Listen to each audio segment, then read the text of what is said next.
Ribadumia e a Comisión de Festas organizadora teñen todo listo para a celebración da 50ª edición das Festas do Viño Tinto do Salnés de Barrantes. Unha edición especial que contará cunha programación completa, pero sobre todo cun obxectivo: poñer en valor o viño tinto para que as administracións competentes regularicen a súa comercialización. En este eido creo que tamén é moi importante a regularización que tanto se falou ao longo destes anos, a regularización do viño tinto a Barrantes, que eu creo que se deron pasos moi importantes, que vai ser unha realidade, que estamos traballando arreo, que nunca houbo tanto compromiso por parte da administración en regularizar. Sabemos que é cuestión de tempo, pero sabemos que está aí e que esta festa ten que existir, pero ten que existir con todas as obrigas das administracións sobre a mesa. A festa celebrarase do 1 ao 4 de xuño, pero as actividades xa comezaron hai tempo.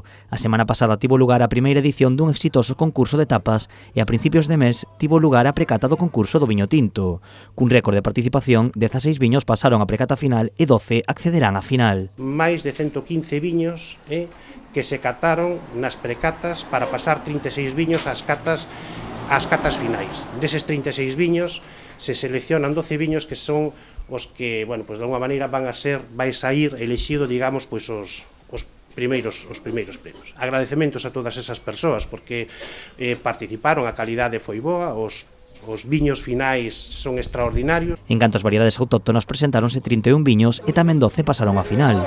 Algúns destes caldos poderán degustarse nos stands da festa. Nos stands hai 14 adegas, 11 de variedades tipo Barrantes e 3 de variedades autóctonas. A música será outra parte importante da festa con actuacións de orquestras e grupos como Combo Dominicano, Treixadura e Panorama. Do pregón encargarase Luís Zaera. A festa contará cun amplo dispositivo de seguridade e un punto morado cos que colaborarán diferentes negocios da vila.